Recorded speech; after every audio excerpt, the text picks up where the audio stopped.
Okay, so before we start anything, I have a question. How many of you have heard about this Tucker Carlson craziness of the last week? Okay. And how many of you in doing that have heard that he had this guy on his show named Nick Fuentes? How many of you know who Nick Fuentes is? Okay. So there's a video. I encourage you all. We're going to try and show it, but Glenn doesn't think we could all hear it. There's a video I want to recommend everyone see so you understand what we're talking about tonight. There's a video.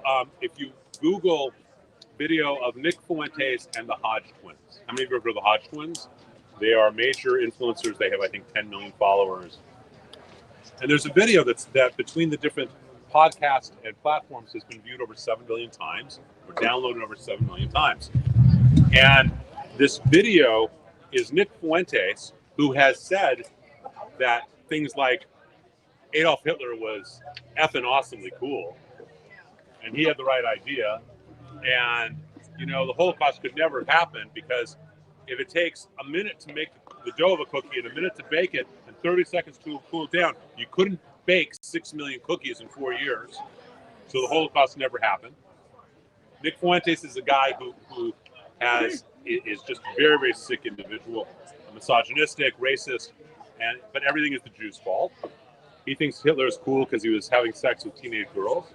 He says, that makes him cool. By the way, Nick is apparently from all reports gay, but that doesn't matter. So he's on the Hodge twins, and he literally is saying on this, he's explaining Jewish theology to the Hodge twins, who are two black influencers, two of the biggest black influencers in our nation. Can you guys all hear me okay? Yes? Okay. I'm going to, you guys may have to move a little bit this way then, because it's so close. So, and so, yes. Someone said rabbi. You think if I go over here? Okay? He thinks it's better there. He's my boss. Right after God and Allison. So, all right, so they're two of the biggest black influencers in the country. Nick Fuentes is explaining Judaism to them and saying things like, you can only be a Jew if your parents are Jewish, and it's a closed club, and the Hodgmans say, really? No wonder they hate everybody else. No wonder they think they're chosen. You can only be born into it. I can be a black Muslim, a black Christian, but I can't be a black Jew. Is that true? No. But this is what's put out to millions and millions of people. Okay? This is a guy who put out things in that same interview, same talk, about the Talmud says that Jesus is being burned in hell in his own feces. That's what the Talmud says. And things like this. It is beyond offensive and disgusting on every level. What's important to recognize is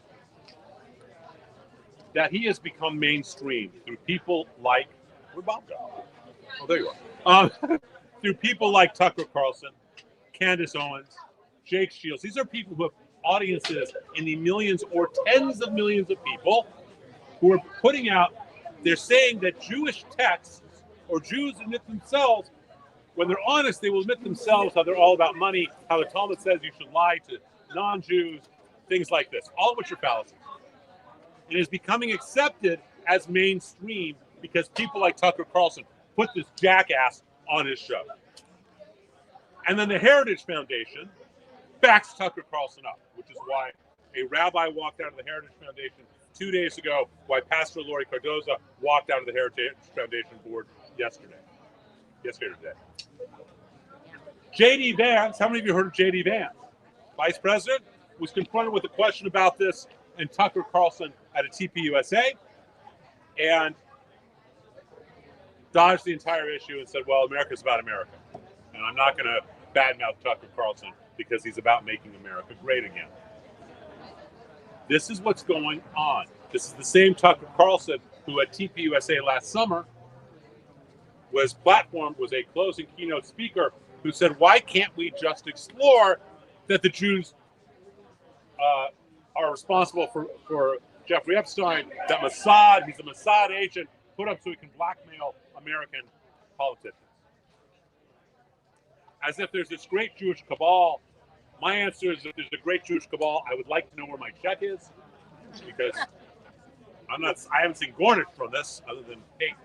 So there are two things that these anti-Semites are doing. And it's very, very effective. One is, why can't we just explore? Why can't we explore that Israel killed Charlie Kirk, or that Israel's responsible for Jeffrey Epstein? Why can't we just explore the Holocaust never happened? Well, my answer is, okay, why can't we explore no black was ever a slave? Go screw yourself. Excuse my language. History is history. The other thing they do is they'll say, and this is what we're going to talk about tonight, they have this habit of saying, well, look, this is what Judaism says about itself. This is what Jews say about themselves. I have two rules from the pulpit. I don't talk politics, and I will never badmouth Israel, because the moment I badmouth Israel from the pulpit, it can be guaranteed every anti-Semite can say, see what the rabbi says? So we don't do that. Part of this is, and Bob, I'm going to let you explain this a little bit. Part of this is what's called replacement theology. Okay?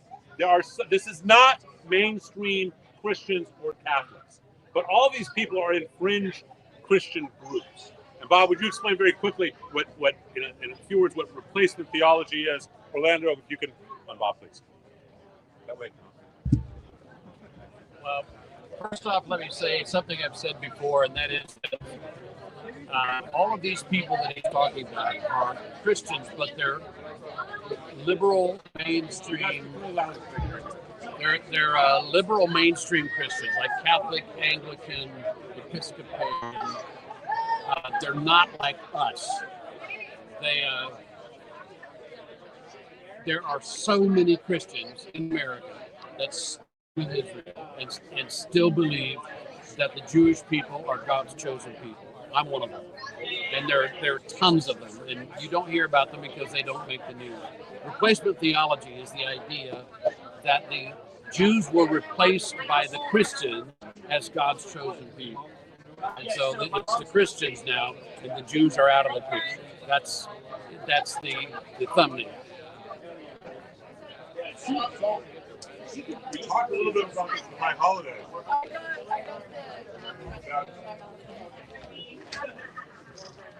That the chosen people does not mean anything other than, does not mean you're better, does not mean you're chosen for a task. It means that the way that I have chosen my wife has chosen me. Okay? Carolyn chose Alan. Alan chose Carolyn. That does not mean that Carolyn is better than Francine.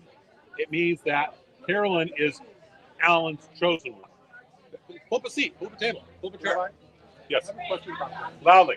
So I have a question. So I heard one time somebody say that doesn't say God chose us, but we chose.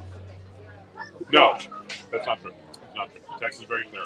So we are chosen. But we're chosen in that loving relationship, which means we also get the brunt of all the other stuff, right? Because a husband comes home, he's frustrated. He doesn't take it out on his colleagues, he takes it out on his wife. Not in your case, Ellen, because she'd throw you out. She would throw your butt out so fast. So, right? And so the idea is it's a more intimate relationship. That's all that it means. It does not mean anything more or less than that. Okay. So these are all people who are into replacement theology. We've talked about what anti-Semitism is, how it's been caused, how it's mutated over the last 2,000 years. But let's start to study this particular facet of anti-Semitism and how to fight it. So, who wants to read the first paragraph? Loudly. So I can get more pizza.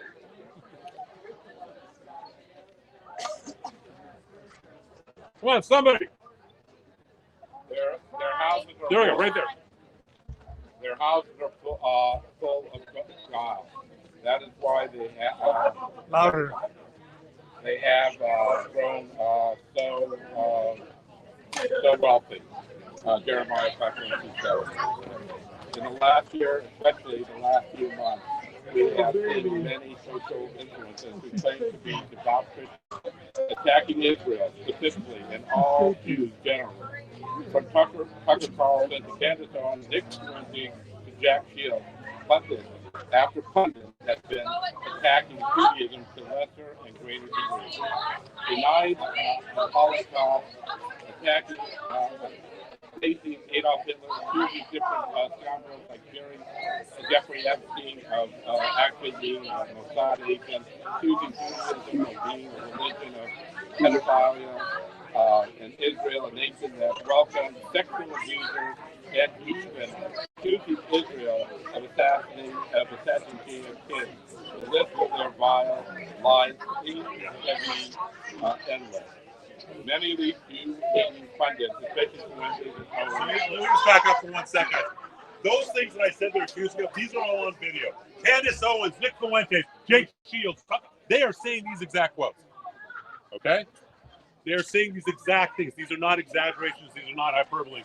This is literally what they're saying. The Jews killed Kennedy. Okay? Things like that. Please continue. Nice and loudly.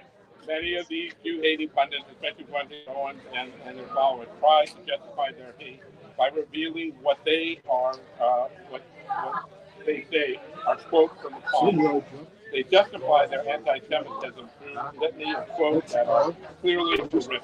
A Jew may have sex with a child under 9 years old. Gentiles prefer sex with cows.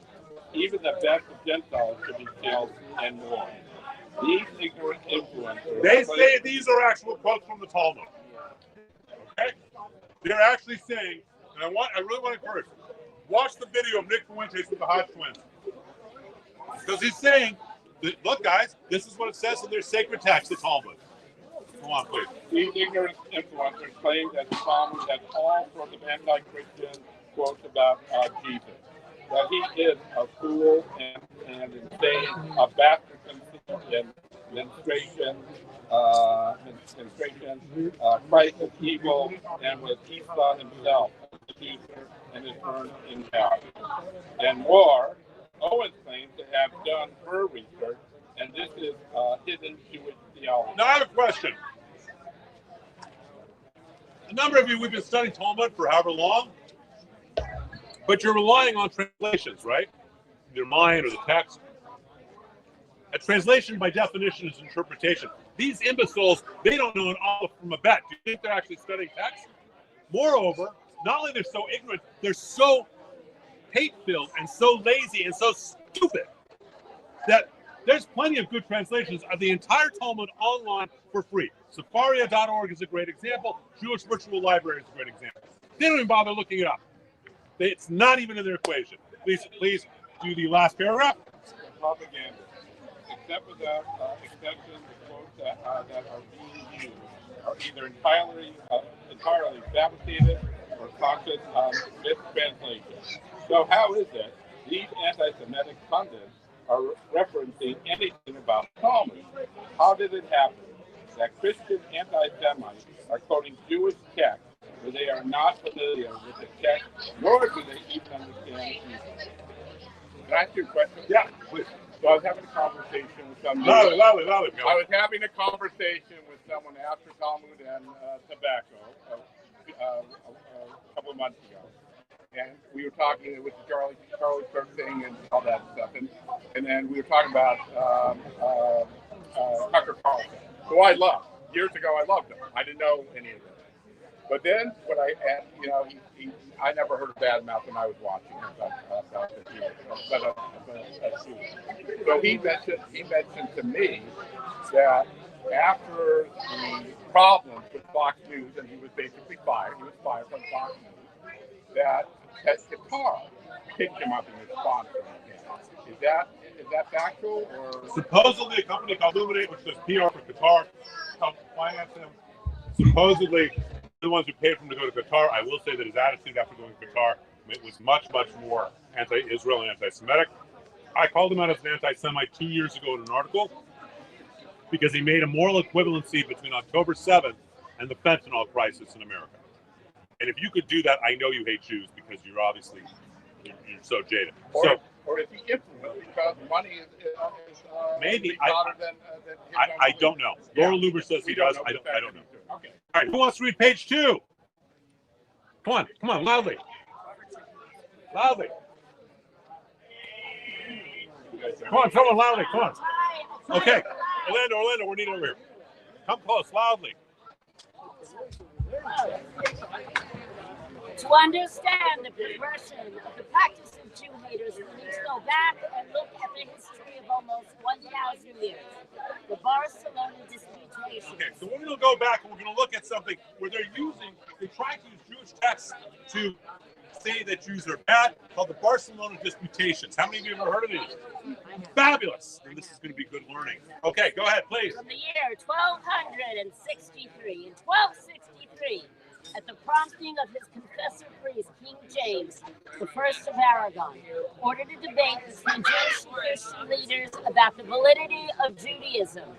It was a formal debate between Dominican friar Pablo Cristiani, a convert from Judaism to Christianity, and Rambam, also known as Nachmanides, a leading medieval Jewish scholar, philosopher, physician, Kabbalist, and biblical commentator.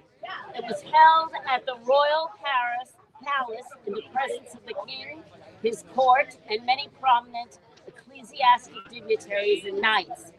Cristiani assured the king that he could prove the truth of Christianity from the Talmud and other rabbinical writings. Given that the quote-unquote judges of this debate were Christian clergy, Jewish leaders were recalcitrant to participate. Who wants to go in a fight when you know it's already rigged, right? Go ahead. The single representative for the Jewish side was Nachmanides. The 4 sessions of the disputation took place on July 20th, 27th, 30th, and 31st in the year 1263, according to another calculation, July 20th, 23rd, 26th, and 27th. Basing himself on what Cristiani claimed was in the Talmud. Remember, Cristiani was a knowledgeable Jew who converted to Christianity. Okay? So he, in theory, had studied Talmud as a child. Please go ahead. The Christian contestants sought to prove 3 points that the Messiah had already appeared, that he was both human and divine, and had died to atone for the sins of mankind, and that in consequence, the precepts of Judaism had lost their validity. This is the first formal example of replacement theology in terms of a debate. Cristiani also argued that Pharisaic sages believed that the Messiah had lived during the Talmudic period, and that they must therefore have believed that the Messiah was Jesus. Nachmanides countered that Cristiani's interpretations of Talmudic passages were distortions. The rabbis would not hint that Jesus was the Messiah, while at the same time explicitly opposing him as such. He argued the sages of the Talmud would have converted to Christianity as Friar Paul did if they believed Jesus was the Messiah. Instead, however, they lived and died as Jews, as did Jesus. Who wants to continue reading? Page 3, loudly. Come on, someone. I got nowhere to go tonight. I don't mind being here till 3 in the morning. There we go, loudly. Instead, however, they lived and died as Jews, as did Jesus. Anti-Semites even went on to attack the illogical. Loudly. Okay. Even went on to attack the illogical. Thank you. In Christian dogma concerning the nature of the divinity, some of the utterances hinted at the future destruction of the Christendom. He referred slightingly to the fate of Jesus, who was persecuted in his own lifetime and hid from his pursuers. Rome, which has been a mighty empire before Jesus lived, declined after adopting Christianity, and now the servants of Muhammad have a greater realm than they. So Nachmanides, Ramban actually says every culture that embraces Christianity ends up going downhill. That's actually one of his arguments. Go on. Ramban attacked the whole concept of the combination of human and divine attributes in Jesus. He demonstrated from numerous biblical and Talmudic sources that traditional, rabbinic, Jewish belief ran contrary to Christianity's postulates and showed that the biblical prophets regarding the future Messiah as a human, a person of flesh and blood, without ascribing him divine attributes. According to the Latin record of the proceedings, the disputation ended because fled prematurely from the city. Okay. In fact, he stayed on in Barcelona for over a week after the disputation had been suspended to be present in the synagogue on the following Sabbath when a conversionist sermon was to be delivered. After the debates, the king also attended the Sinagoga Major de Barcelona, one of the oldest synagogues in Europe, and addressed the Jewish congregants, a thing unheard of during the Middle Ages. James I awarded Nachmanides a prize of 300 gold coins and declared that never had he heard an unjust cause so nobly defended. The following day, Nachmanides left Aragon, never to return.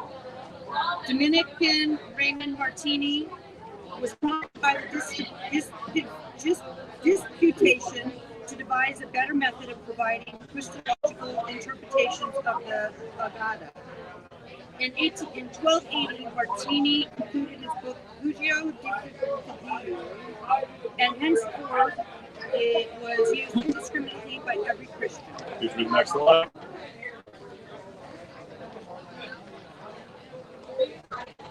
No, it was indiscriminately by every Christian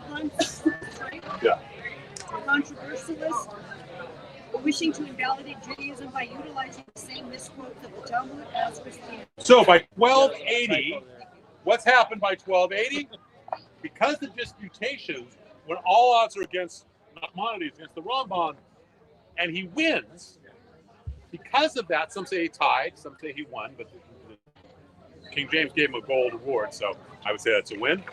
Because that was a problem, this Dominican guy, comes up with this book in 1280 where he starts to say, look, the Jews, they're bad, and all we have to do is look at their text. And I know what I'm talking about because I can read their text. You can't, so trust my translations. And this is how we prove the Jews have been replaced. And this is how we prove they're evil. This is going back to 1280. They're trying to use a fallacious, lying interpretation of what the text actually says to say, oh, see, the Jews are evil. Everyone with me on this? All right, who wants to read the Talmud Unmasked? Someone very loudly. Go, loudly. Talmud Unmasked. Almost without exception, these mistranslations and made-up quotes are coming from a book called The Talmud Unmasked, written in 1892 by a Jew-hating criminal priest named Christina some of which he took from, that's you. A bishop from generation earlier. Placitinus was a converted blackmailer and forced to flee St. Petersburg because of his crimes as an unavowed hater of Jews. When called in as an expert witness for the blood libel trial of Menachem Bellis in 1912, his testimony demonstrated such an extreme lack of knowledge about Judaism and the Talmud that many in the audience occasionally laughed out loud when he clearly became confused and couldn't even intelligently answer some of the questions asked by Bellis' lawyer. Okay, so it's this guy, he's a defrocked priest, he's a sexual abuser, he's a convicted felon, and a blackmailer, okay? And what does he do? He ends up writing this book. He's so ignorant in terms of Judaism that when he's called in as an expert witness, because he wrote this book, the audience actually laughs at him. That's how ignorant he was. Everyone got who this guy is? All right, please continue. But in 1892, he wrote the book, which the Jew haters like Fuentes, Owens, et al. Are quoting from, which is subtitled The Secret Rabbinical Teachings Concerning Christians. Okay, I got a question. Is the Talmud about Christians? No. No. Is the Talmud secret? No. Okay, so that tells you already in his book, Talmud Unmasked. Go on. In it, he purports to quote from the Talmud teachings about Jesus, Christians, Freemasonry, secret Jewish rituals, Jewish conspiracy movements, etc. I got a question. Do you think, I'm not going to say I know every word of the Talmud, but I'm pretty sure there's nothing about Freemasons in it, is there? I don't think so. Right? Not a lot about Christianity. Not okay. Go on. This book has been universally rejected by scholars and academics as a work of anti-Semitism, couched as a piece of academia. That doesn't stop Jew-hating social influencers from quoting it repeatedly. Here are some specific examples of misquotes from the Talmud, unmasked, that are still being used by modern anti-Semites and what the Talmud actually says. Okay, I'm going to keep using your list. Will you step with him and you're going to read? One of you read what the Talmud unmasked says. The other read what the actual Talmud says. Loudly, loudly. Can you guys hear them? No, you cannot hear them. Okay, we're going to move it to this side. You two are loud. Okay, one of you read Talmud unmasked. One of you read what the Talmud actually says. Nice and loudly. All right, the Talmud unmasked. Loudly. Almost without exception, these mistranslations and made-up quotes are coming from a book called the Talmud unmasked. No, we're already there. We're now on to the top of page 5. My bad. Okay, here we are. What Talmud unmasked claims. So you do what the Talmud unmasked claims. Jim, you talk about what the Talmud actually says in the exact same spot. Okay. The tractate Halal 1b says Jesus was an illegitimate child born during menstruation. Now you. The reality. There is no. Loud, Jim, loud. There is no Halal 1b in actual Talmud. It refers to a post-Talmudic text, Halal Rabbatai, written in the 8th and 9th century. Okay, so it says that there's a quote in the Talmud, but the book that it says it's in the Talmud doesn't even exist. Okay, go on. Nowhere is Jesus or any other Euphemistic name for Jesus mentioned. The text talks about how the sins of a parent can manifest in deformities or disabilities in children. So it's not in the Talmud. It's in a much later text, and that particular section talks about how deformities in a parent deficiencies in a parent can manifest in deformities of a child. Does that have anything to do with the idea that Jesus was a bastard? No. Please continue. What Talmud unmasked claims that Loudly. Sanhedrin, Your daughter's telling me both of you can be very loud. Oh. Actually, they have. That Sanhedrin 54b says that, quote, a Jew may have sex with a child as long as the child is less than 9 years old. And That's what they're saying. And wait, this last, right? Except that's what these people, that's what Fuentes and Owens and the Hodgkins, and that's what they're all saying the Talmud says. Now, for their 7 million fans who trust them, they believe this crap, don't they? But they believe it's coming from their authority figure. Please continue. In reality, this is one of the most flagrant lies in all of Candace's writings. Nothing even remotely like this in the Talmud is in the Talmud, and pedophilia is especially forbidden here, and in the Levitical code in the Torah. This page of the Talmud is an exposition on the forbidden relationships in Leviticus and other punishments. On this page, it does make a distinction between sex with a minor over the age of 9 and under the age of 9, and that punishment for the child is even more severe.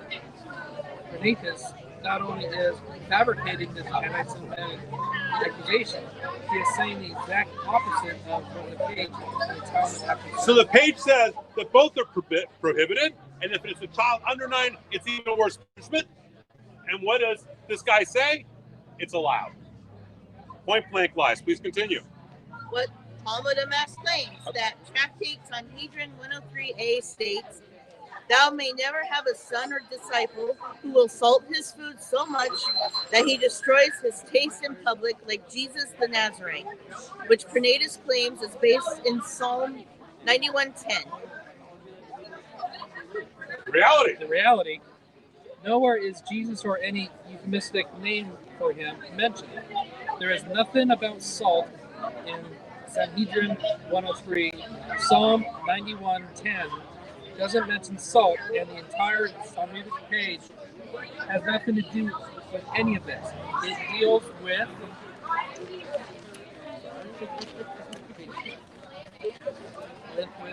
the sinful actions of evil kings, especially the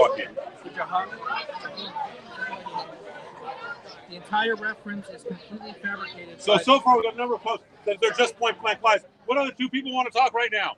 We picked on them enough. Come on, two other people loudly. Don't make me pick you, Carolyn and Alan. Come on, what two people want to do this? Somebody, come on. Rob and Wade, there we go. Rob and Mark, come on, two people over here. Come on, Mark and Bob or whoever. Come on, somebody. Quick, we'll be here all night. Okay, there we go. Oh no! Well, now you're stuck. You and Francine or you and Carolyn? I don't know your name. What's your name? You can do more than one. Someone can do a handout for her. What's your name? Like having a body. No, they're a Jewish group of singles. What's your name? Okay, what's your name? L'Oriella. Oriella. Very beautiful. That's my middle name. Good. Another handout for her.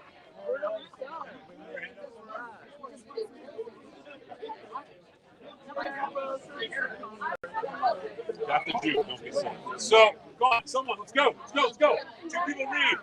Top of page 6, go, loudly. Page 6, who's reading? I don't know, two people over here. What the Talmud unmasked claims, Zohar 3, 282 says. Can you guys hear her? No. You can't hear her at all. Wow. All right, go.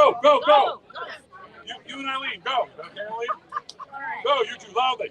What Talmud unmasked claims that Zohar 3:282 says that Jesus was buried in a donkey and buried in hell. In reality, the Zohar was written in the 13th century. Leave this in reality. Eileen, tell them what the reality is. Come on. You read the reality. The Zohar was written in the 13th century and is not Talmudic. Even so, Zohar 3:282 has nothing to do with Jesus or his death. It deals with the different permutations of the four-lettered name of God. Hey, Rob, go on. Keep going.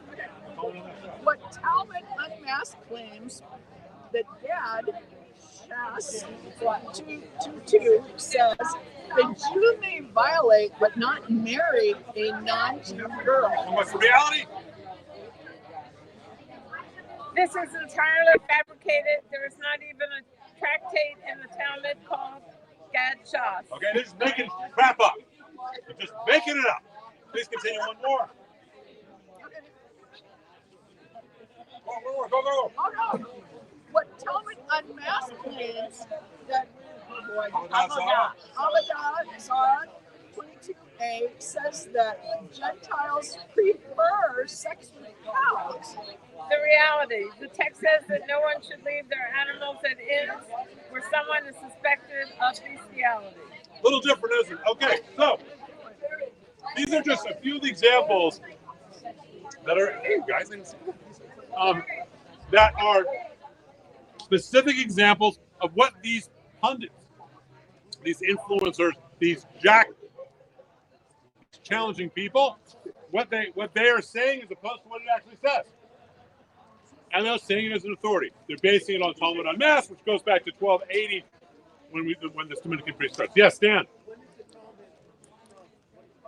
It's done by the 3rd, 4th century. It's finished, but it's the dialogues for centuries before that. By the way, Rabbi. Yes.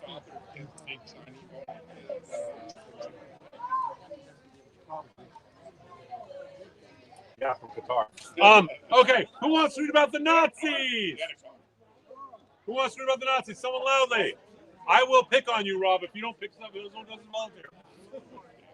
Someone loudly. Come on. Who wants to read? Come on, guys. Who is? Stan is. Get the mic close to him so we can hear Stan. Wait, do I go like this?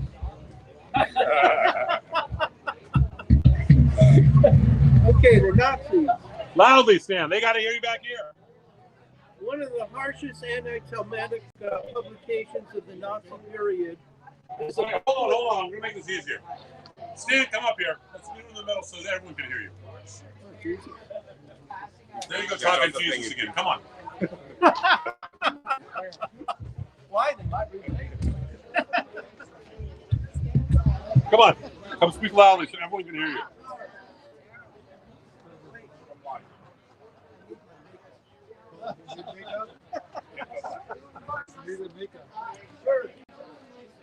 king.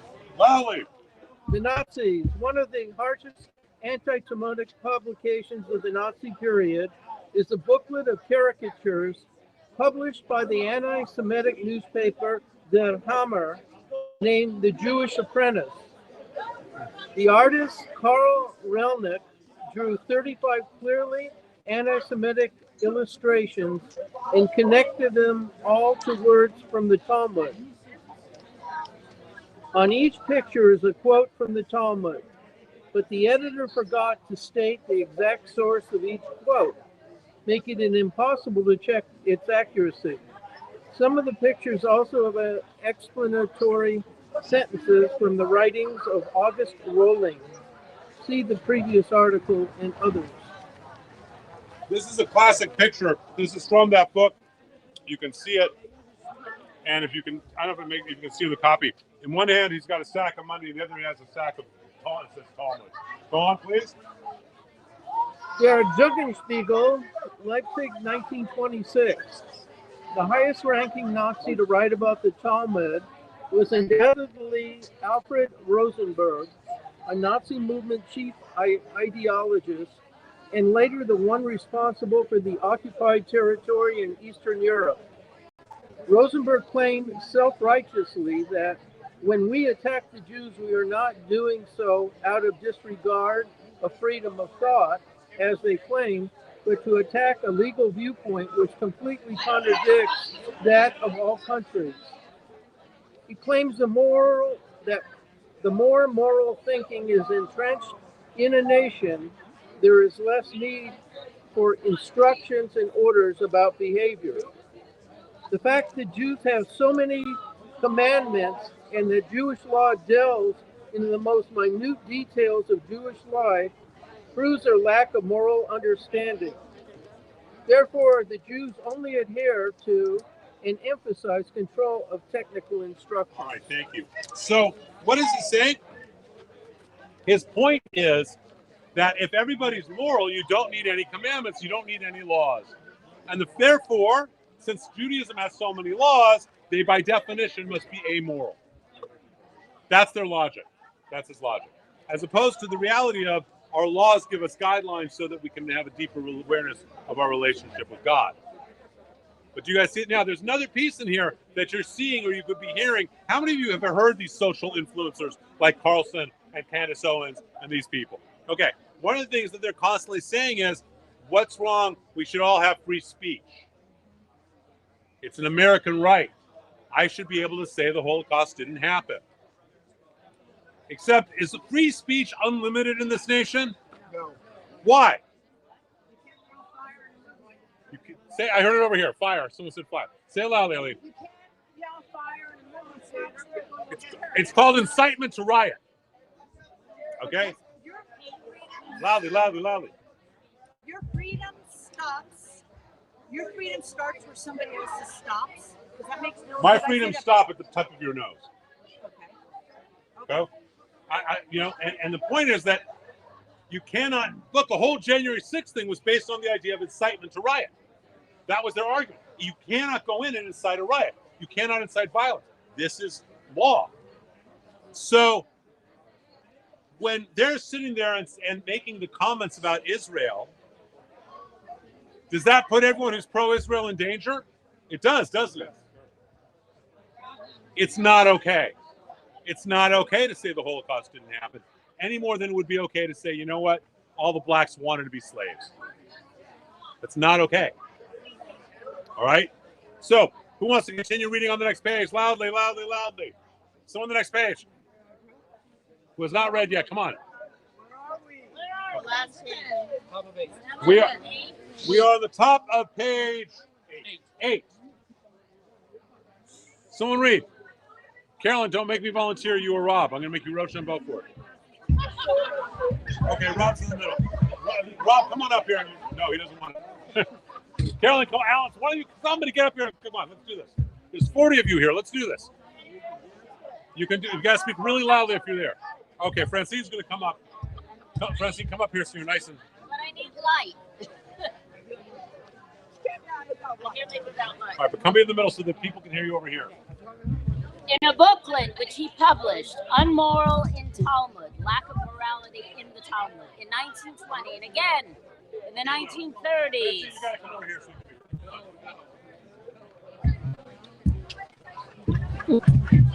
That's it. Give me your light. I'll hold it for you. There you go. Thank you. Loudly. In a booklet which he published, Unmoral im Talmud, or Lack of Morality in the Talmud, 1920. And again in the 1930s, Rosenberg quotes a selection of sayings from the Talmud and the Shulchan Aruch, the Code of Jewish Law, which ostensibly attest to the Jewish people's moral inferiority.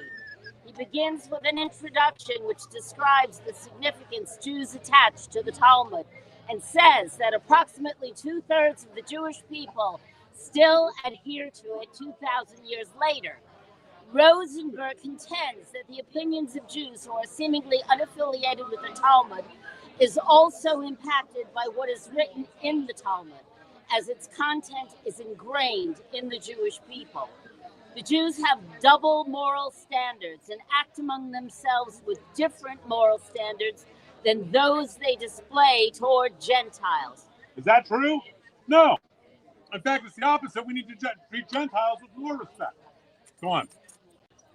Rosenberg's book is divided into 6 chapters: Jewish dialects, love and marriage, law and justice, about service, Jesus and non-Jews, and the Shulchan Aruch.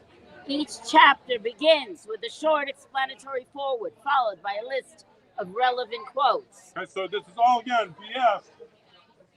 Posed as if it's academia. Wait, don't go anywhere. You're going to do the next reading since you're right here. What? You'll do the next one since you're right here. Okay, I got you. Okay. Thank you. Rosenberg contends that the opinions of Jews who are seemingly unaffiliated with the Talmud is also impacted by what is written in the Talmud, and its content is ingrained in the Jewish people. The quote that never was. Oh, sorry. Okay, sorry. The quote that never was. The same quote repeated themselves over and over again in various Nazi publications. One of the most condemning quotes, which appears in articles and books and over the past 120 years, is from a non-existent source. The popular source is Libre David 37. There, according to the common quote, it is written that if a Jew should wish to explain some of the rabbinic literature, he must only provide a false explanation. One who transgresses this commandment will be put to death. Providing information about our attitude toward the Gentile religion would be equivalent to killing all of the Jews, or if the Gentiles would know what we teach about them, they would kill us. Okay, so, don't go anywhere. So, they say that there's this book called Libre David. Does that sound like a Jewish book to you? No. And then in this book, it's only written for Jews, and it says you're supposed to lie to Gentiles because you're commanded to. But you can't tell them anything about Judaism because then you would be violating Jews and it'd be punishable by death. Does that sound at all? It is Quran. Thank you. That is said in the Quran and in the Hadiths. It is not in any Jewish text, God forbid. Please continue. It could be referring to the book of Psalms, as Liber is the book in Latin, and most of the Psalms are attributed to King David, but there's still no text there matching this quotation. Psalm 37 tells of the fall of the enemies of the Jews, but does not make any mention of keeping the secrets of Judaism and the danger in revealing them. There are those who claim it to be a spelling mistake and as referring to the book of Divrei David. It is indeed written in this way in the introduction to Alfred Rosenberg's book, where he quotes it. There are several books named Divrei David. The first published in Lubin in 1671 was the book of Rabbi David Lida. Interesting, one of Rabbi David Lida's acquaintances was none other than Eisenmenger, a Christian philosopher we discussed in the previous article, who claimed at the time to be interested in Judaism in order to convert. I went through the entire book and did not find any connection to quotation. This paragraph is a quote from someone else who wrote an article on this. The theologist and Orientalist Hermann Strack wrote that he went through 3 different books named Divrei David and did not find any mention of the quoted words of hatred. Theodor Fritsch in his book, Bellweiss Material Trading, and Joseph Bloch in his book Israel under Die Volker attributed to Libre David, the two vague sources. A search for words Libre David 37 in an online search engine will yield thousands of results from different forums, neo-Nazi websites, and radical religious websites, all provided the same quote, but none of them explain what the book of Libre David is. Okay, so are you guys getting that they're sitting there and having no knowledge of Jewish text are saying this is what Jewish texts say, basing it upon what someone else said before them, like the Nazis, based upon what was said before that in Talmud Unmasked. And they just don't exist. Yet millions of people today, right now, believe that these quotes, these type of things, that Jews have secret teachings that are only for Jews, that Jews believe that Jesus is in hell of his own feces, that we are supposed to lie to the non-Jew, etc. Millions of people, you got to realize this. You think last night was a coincidence in New York City? It wasn't. Take Tucker Carlson, Candace Owens, and all their anti-Semitism and their friends out of the equation for the last 2 years. Mamdani doesn't win New York. Do you guys see how horrific and how dangerous it is? The world today is exponentially more dangerous for all of us, Jew and non-Jew, than it was 24 hours ago. Because the New York police have a counterterrorism unit that's responsible for the whole country. And if Mr. Mamdani ends up deciding that he wants to pull money so he can have government-owned grocery stores, the only place he can pull it from in the budget is from the counterterrorism force. No mayor's ever touched that, but do you think he cares if terrorism happens on this country or elsewhere? He already said he's going to get rid of it. So there's your answer, right? It is much more, and a big part of it is because of these influencers. In my mind, and I've said this for a while, Tucker Carlson is one of the most dangerous people on this planet for the last couple of years. I know a lot of you were fans of his in the past. But remember, this is a guy who grew up with a mother who abandoned him at age 6. He grew up in a boarding school, very expensive boarding school, where for years, and I don't know if it's true now, they didn't even allow Jewish faculty. I didn't know if they ever allowed Jews there. It was the classic East Coast. It was in, I think, Maine, or Rhode Island. Maybe it was Rhode Island. Okay? He grew up in a world of blaming Jews. This is not new, is my point. It's just come out. So what the heck do we do about this? We got people who are saying, not only do we have horns drink blood and are children of the devil, now we get to add to that we also are responsible for Jeffrey Epstein because Mossad. We killed Charlie Kirk. We what else is this? That we believe Jesus is in hell with feces. That we're supposed to lie to Goyim, none of which is true. And Goyim, by the way, is not a derogatory term. Does anyone know what the word for nations in Hebrew is? Goyim. Goyim. Yeah, that's what it's nation. Every other nation. So I want you to say. So what are we supposed to do? Someone please start reading loudly. Someone loudly. Loudly, other than me. You all hear my voice, right? Okay, so someone else loudly. What to do today? There you go. Do your Drew Yellen voice. Come on. The first thing to recognize is that it is difficult, if not almost impossible, to change the feelings and opinions of anti-Semites, who are hitching their hatred on to the irresponsible comments being made by Jew-hating pundits. Okay, someone is an anti-Semite and hate Jews to begin with. And Candace Owens says, well, you should hate Jews because they're evil. They get to justify their hatred. It is almost impossible to shift that person's opinion. Okay, they're the last ones that are going to be shifted. They are, there's a technical term for what they are, sheeple. Okay? They're sheeple. They follow what their guru, Candace Owens, or Tucker Carlson, or Jake Shields, or Nick Fuentes have. Actually, Nick Fuentes' group is actually called Groypers, and they have millions of followers who call themselves Groypers.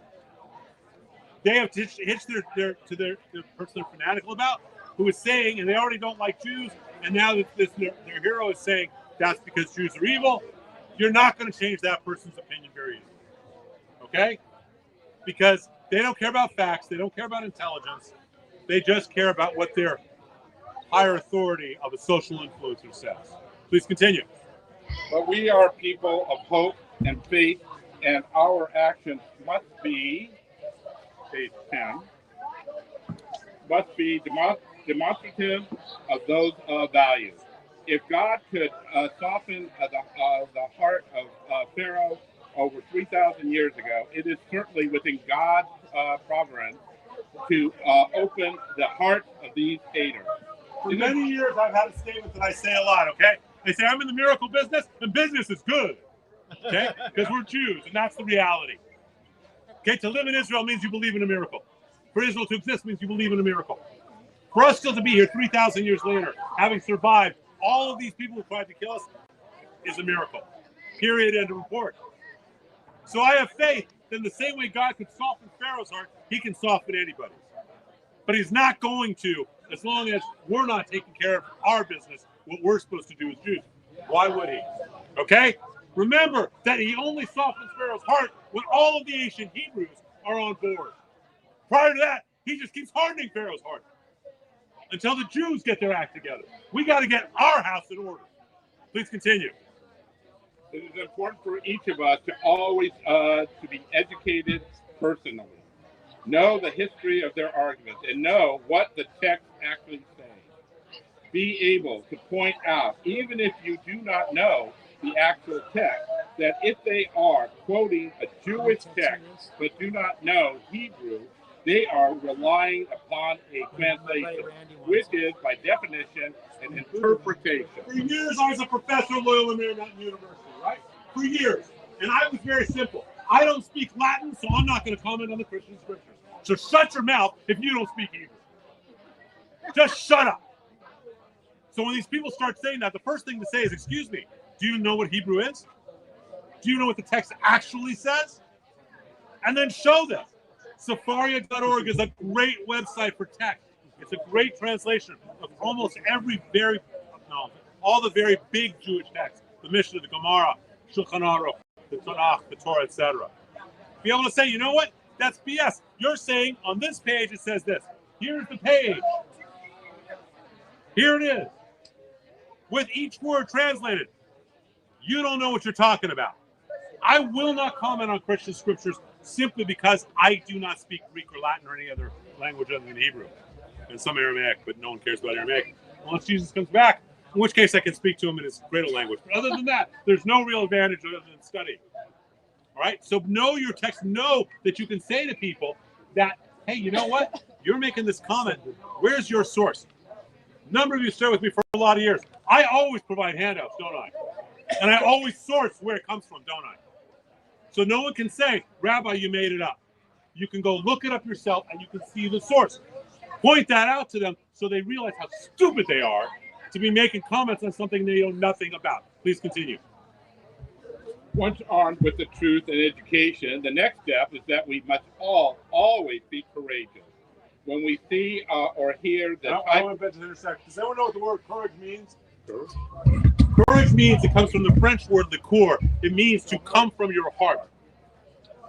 That's courage. Come from our hearts, and we all have it inside us. Please continue.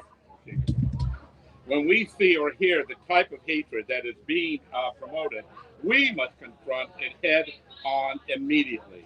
By remaining silent, we are giving our tacit approval to what is being said and to the lies that are being promulgated. Why has it not been that hundreds of thousands of Jews have stepped up and said, that's BS, that's not true? Why are Jews being so quiet? Our job is not to be quiet. Ask my children, okay? So our job is to step up. Go ahead. The question was show proof. Show us your proof. Show it to us. And I'm going to show you what the reality is. Now you show me any Talmudic text anywhere. And let's look at the actual text. You're saying there's a book called God Shots. It doesn't exist.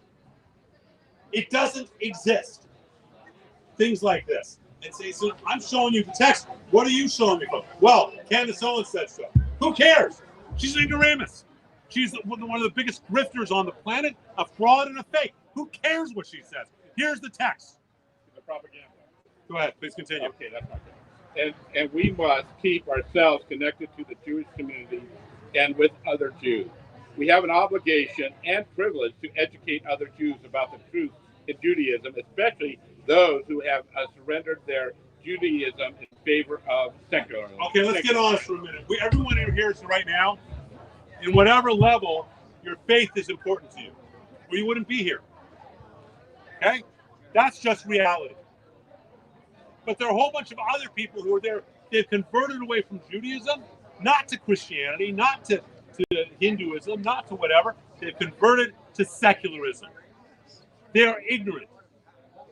And if you learn something, why are you not sharing it with everyone else you know, with every Jew you know? So the Christian scriptures start, right? They have these disciples, right? They've got this, and they call the 4 books. What do they call the 4 books? I got it, Bob. It wasn't that sort of question. Look at there. Gospels. Does anyone know besides Bob what gospel is? Does anyone know besides Bob what gospel means? Say, I know you know. What is it? The good news. It means the good news, right? They're passing the good news. So if you've learned, I'll wait. If you have learned about Judaism, if you've learned about Talmud, and you're not passing on that good news, you're not doing your job. Because all of our job, you make the comment, right? I was having a conversation on the way over here with a woman named Angela Vanderplume. She's a social influencer. She used to work with Laura and run the Loomis company. A very brilliant young woman. Angela's just brilliant. And we were talking about the fact that, we don't learn our lessons as Jews. We keep getting beat up. We're like punching bags. Well, maybe if we all got our acts together, then God would send Mashiach. Maybe if we all got our acts together, maybe the world would be a better place and you wouldn't have anti-Semitism and God would send other things. Every one of us have an obligation, which is to pass the good news of Judaism to other people. To say, you know what? Talmud is an amazing text. It talks about everything. Everything. We have a monthly class of Talmud topics, right? And I think we rotate through like 20 just because it's easier. That way I don't have to rewrite notes all the time. But everything from marital intimacy, which is more detailed than the Kama Sutra, to business techniques, which are more detailed than you're going to learn at Columbia Business School, right? Dream interpretation, animal rights, everything is covered in the Talmud. And yet, they're blaspheming this text that they know nothing about. So what's our job? To tell people, hey, you know what? I went to a class of Talmud. Did you know the Talmud actually deals with this, or this? Hey, you know what? I'm really into animals. I know you really love your pets. Did you know the Talmud actually deals with animal rights? Right? Hey, I know that you're about to get married. Did you know the Talmud actually deals with sexual techniques? I only teach that class to men. Okay, I only teach that class. Look, I need to think about it, right? Bad career decision, right? Teaching this stuff, that intimacy to women. Some woman goes back to her friend. Guess what I learned about sex from my rabbi? No, not going to happen in my life. She can find the guy that came to the class. He can teach her, okay? But a Talmud deals with everything. Everything. Humanity hasn't changed, and yet they're sitting here and saying that it deals instead with things like Jesus being boiled in feces. They're making up fallacies and lying. I said this a number of years ago. I say this periodically. To love someone or something is to proactively give to it, to help it, and to protect it, right? If someone is insulting Kim, Jim will protect her. Jim will additionally do everything he can to make her happy, right? Yeah, you're really stupid. I can see you. I know. Right? Isn't that true? If you love Judaism, if you love God, this is sacred text. Why are you not protecting that text when someone says what they say? If someone said to me, Jesus was a pedophile, God forbid, I would say, you better show that to me, and you better be able to translate it from the original text, because that's not what I've ever studied. Right? So why aren't we defending our own text to other secular Jews? Because if they don't get on board, it's not going to get better. Clean your own house before you clean somebody else's. Okay? Please continue.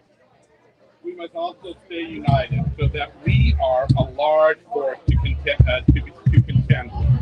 If we do not actively defend ourselves against these lies and slander by anti-Semites, they will successfully pick us off one at a time. We must always support each other within Jewish community in all ways possible. It is so important, isn't it? I'll read the last paragraph because of what it says. But everyone needs to tie the Hillel says, do not separate yourself from the community. Hillel the Great says that. It is our responsibility to support each other in everything we do. Okay? If you have a business that you might be interested in doing coupons, talk to Rob, because Rob has Canal Valley Groupon. Right? Do you see what I'm saying? So, right, support each other in everything we do. On October 7th, 2023, 95% of all Jews were on the same page, weren't we? I was saying, yes, we have to destroy Hamas, but we don't ever take joy in it. And how many people was I fighting with? Because they said, Rabbi, we should kill them, destroy them, and I'm going to dance on their graves, and I'm going to be happy. We need to do what we need to do, but we don't want to lose our souls in doing it, right? But everyone was on the same page. But by December 7th of 2023, the horrors performed by Hamas were in the rear view mirror for over 80% of American Jews.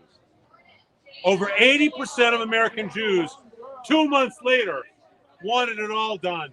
Let's just put it in the rear view mirror. By January of 2025, almost half of American Jews just wanted the war to end under any terms, and many were even demonstrating for Palestine and Hamas. And that includes rabbis who I don't consider rabbis. I'm sorry. There's a huge deep state in Israel. Huge. And people don't understand it. And it's well financed. Yeah. It's extremely well financed, right? So this is where America goes. So my question is, where will we be in January 2026 or afterwards? And the answer lies in what each of us are willing to do as individuals and with and within Jewish communities. So there was a group over here. Where am I? I guess you left. There was a group over here that were Jewish singles. Attach yourself to a group like that. Attach yourself to a temple. Attach yourself to a study group. Attach with your effort, your energy, your joy, your passion, your questions, your dialogue, your finances, your energy, your time, whatever it is. But we are losing. Wake up. Every time one of these anti-Semites makes a comment like Jews have horns, or just the Holocaust didn't happen, or Jesus is in feces, and it says so, or Jews say that they should cheat and lie against Gentiles, confront them. Step in their face and confront them. Okay? That, and especially when it's coming from another Jew. When it's coming from another Jew, we have an obligation to say, you're out of your bloody mind. That's not what our tradition teaches. It's not what our belief is about. And realize how dangerous things are right now. It is extremely dangerous, not just because of last night, but because now you have more and more of these social influencers who are all interviewing each other, one on the other show. And what do? They pass on these fallacies. And they're not interested in learning the truth, because that would mean they'd have to say they were wrong. And we have lost most of the good, well, not most. We've lost the two biggest voices that were pro-Israel in the last year. Prager's not coming back, and Charlie Kirk's dead. Okay? We have lost two big voices. And we need to really be clear that we need to have voices. We need to step up. And every one of us here can do that. Yeah. Would you consider Larry Elder to be a positive voice? Absolutely. I love Larry. But Larry is extremely pro-Israel. Yeah. But that's not his focus. His focus on it, to a great extent, is not theological. It's geopolitical. It's understanding that it's our one real ally, number one. It's understanding that all of our other allies look to see how we treat Israel. Because when we betray Israel, the other allies like Japan, etc., think, okay, when are we going to betray them? So yeah, Larry's a huge, but it's so is Mark Levin. So a lot of guys, but we really need these voices out, and each of us have a voice. We each have people in our own community, our own circle of friends, our family. Why is it that we're not telling other Jews, this is what Judaism says? Why are we not bringing Judaism or Jews back to Judaism? Because here's a line that I've said for a very long time, and it's true. Judaism has a very long memory. We have holidays that remind us of things that happened thousands of years ago. Jews have a very short memory. They don't even remember 9/11. And sadly, many of them don't even remember October 7th. So all the stuff we learn together is fabulous if you share it. If you keep it to yourself, you're not doing your job. Does that make sense to everyone? Any questions, comments, or jokes? Yes. What do you tell your Jewish friends who are frightened? They tell you that they've told their children and grandchildren, take off your Star of David, take off your tie. They have taken the zuzahs off their door. They are truly frightened. What do you say to them? Have faith. I say that. That's all you can say. And also realize something else. Our commandment for Hanukkah, which is going to come up not too long from now, is where you're supposed to place your Hanukkah? In a window. Except when? When you're at war. When you're at war. Where war? When we are at war, when someone is at war with us as Jews, you are not obligated to place your Hanukkah in your window. So this year, we don't. No, this year we do. We're not at war in this country. Oh, this country. Right. Not Jews. And they're not war. You're not. But if you were in France, I would say, you know what, you may want to think twice if you want. However, on the flip side of this, okay. So the war started. My house had already been vandalized. We moved, and it was Hanukkah time, and I bought myself this big 10-foot dreidel and put it outside in front of the house. In case you're not sure what the rabbi is, screw you, I'm here. Excuse my language. My house has been vandalized 4 times. I get that threats regularly. That. Thank you. Thank you. Well, you know Jeremy, Chief Jeremy. Chief Jeremy calls me up a year ago and says, Rabbi, I want you to get a gun. So that, and I'm getting. Yeah, I did tell you. I think I told you. Yeah. So, yes. No, it started before that. Started right before that. So, but we moved, and you notice my address is no longer on the Temple website. Okay, I don't know if you noticed that, which always was. So, yes, loudly. I know you can sing loudly. I heard a tape, and it was fabulous, by the way. Thank you.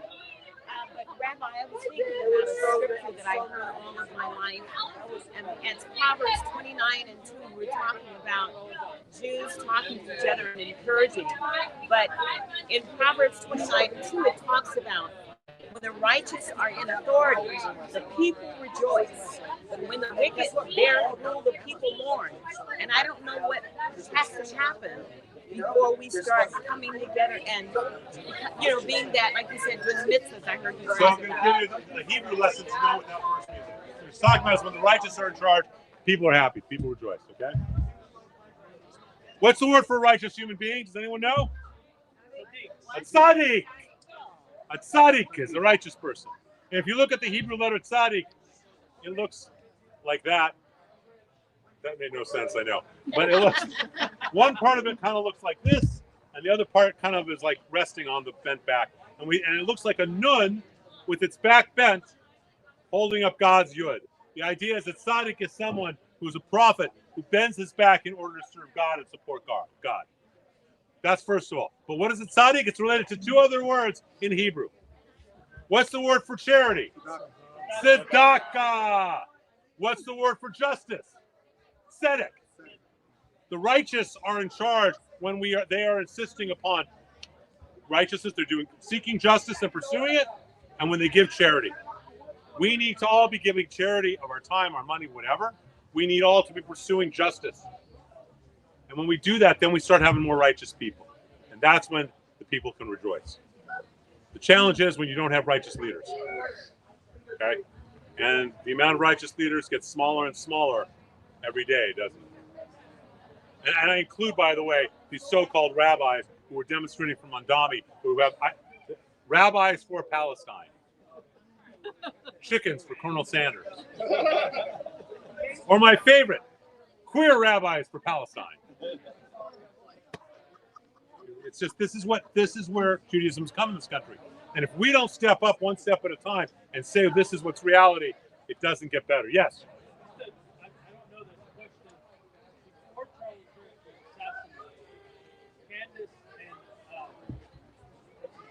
Tucker?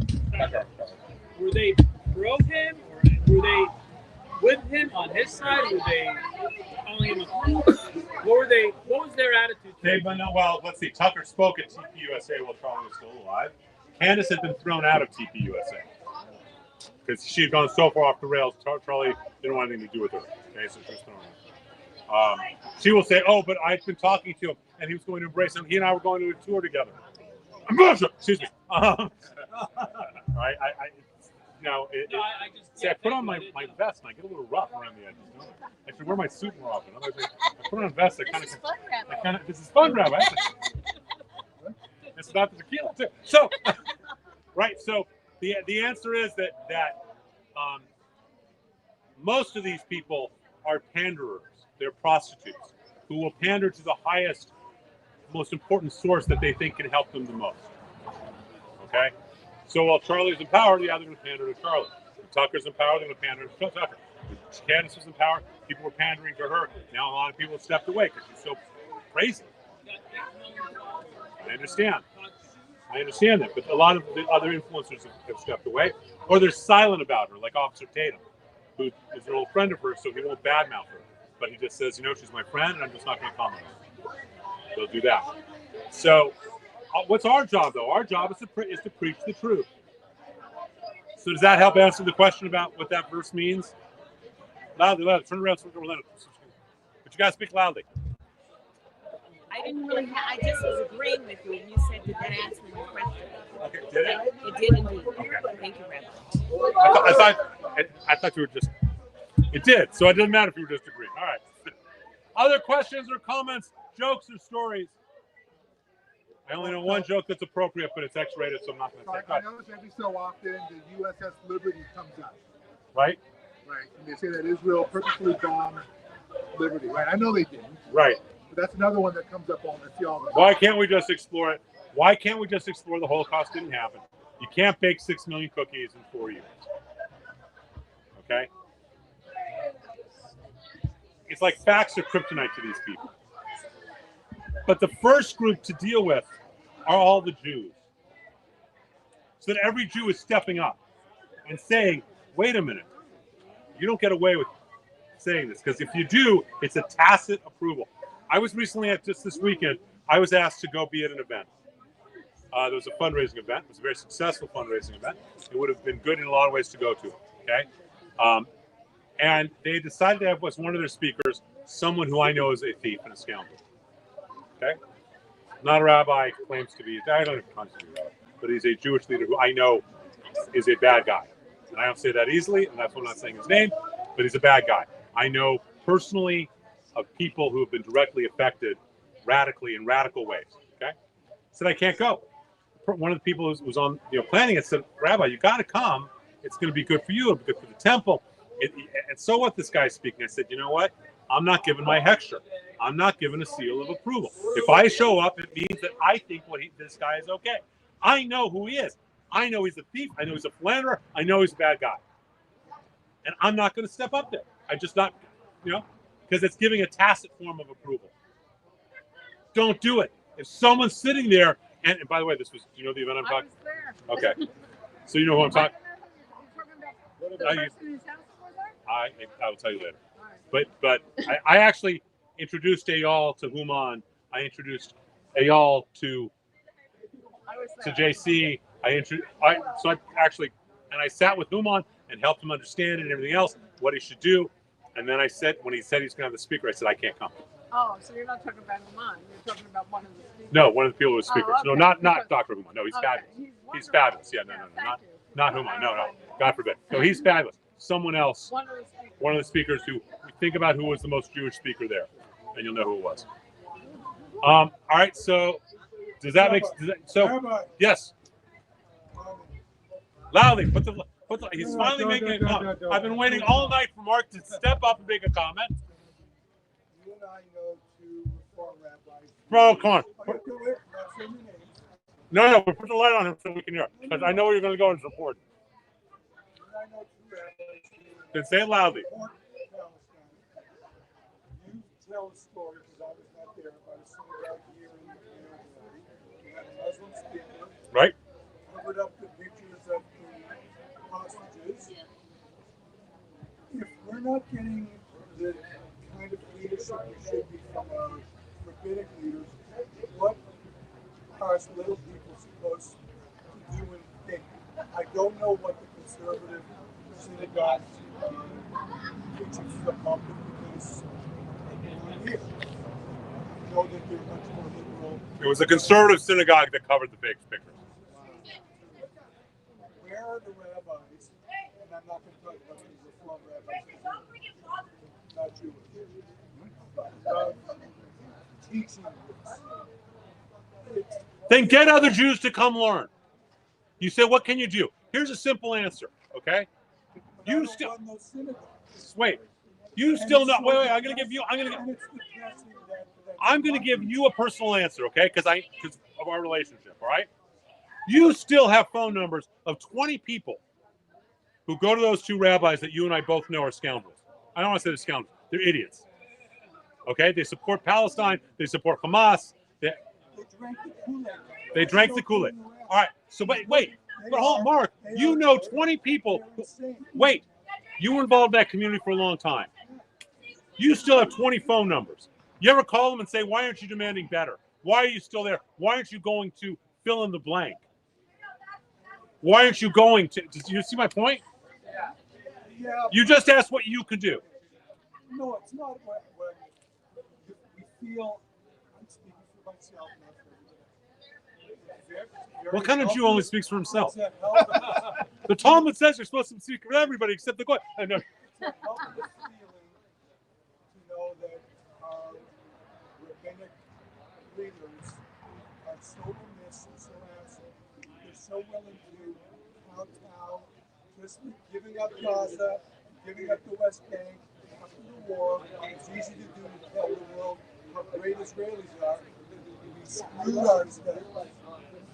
We screwed ourselves. All right, so let me give you a different. So let me give you an example, right? We were the one synagogue in this entire state that stayed open. Okay. For which I got more hate than you can imagine, especially from rabbis. One very prominent Reform rabbi actually published Rabbi Barclay and his board should be arrested and die. And I called him on it. So I called him on it. I don't know the guy well. I called him. He said, you're killing people. I said, you don't know what we're doing. We don't know. You guys remember the outdoor services we had? Right? You don't know what we're doing. You don't know what precautions taking anything else. What you're doing is horrible. I said, you know that it says in the Talmud that the temple was destroyed because of baseless hatred like this between Jews. And this is a quote this man said to me, we're Reformed Jews, the Talmud means nothing to us. I then said to him, okay, but in Leviticus, it says you shall surely rebuke your neighbor when they say things like you did. It's not okay that you're saying this about another Jewish community. You're responsible to yours, I'm responsible to mine. To which there's a string of expletives ending with him saying F you and hanging up. Screaming F you and hanging up. But you got to understand, right? So this is whether it's COVID or whether it's this. When a rabbi decides to follow instead of lead, pander instead of stand up for Jewish values, why are we not demanding better from our rabbis?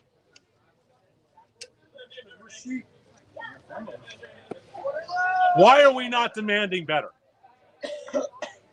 Because I will tell you that rabbi, I will tell you that rabbi who did that, right? I will tell you his salary at the time was probably high six, if not low seven figures.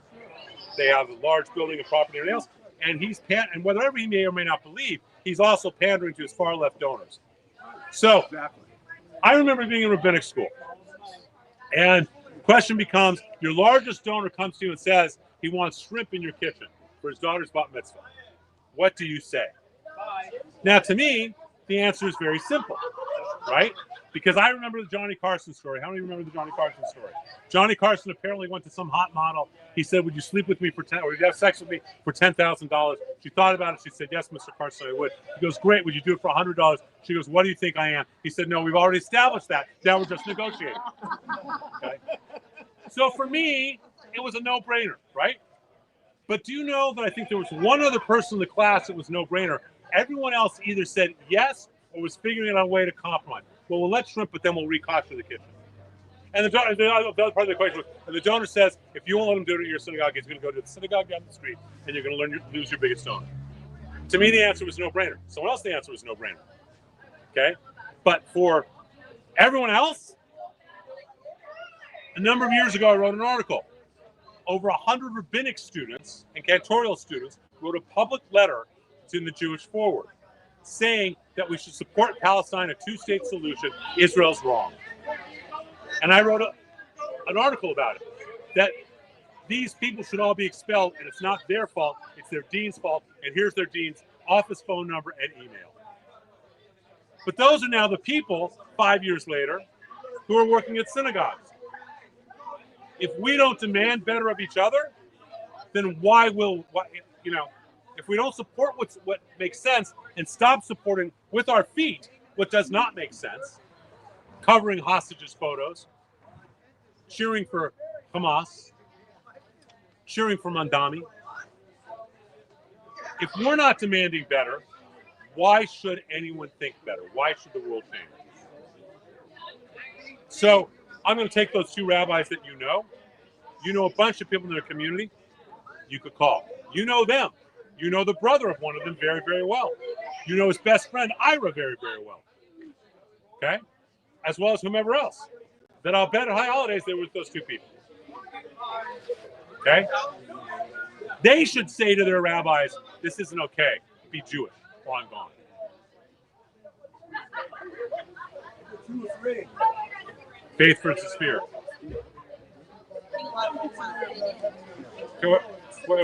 One conversation at a time. Okay. Karen, you're saying something. That people want to fit in. They're whatever's between. It's ridiculous. I'm a Jew. I don't care what anybody thinks. Right? I answer to a higher authority, Hebrew National. Any other thoughts or comments? All right, so that's really, that's where we'll end it for tonight. I'm going to turn off the video. I will tell you the one joke that is appropriate for tonight, but I'm not going to tell it on video. So we have services.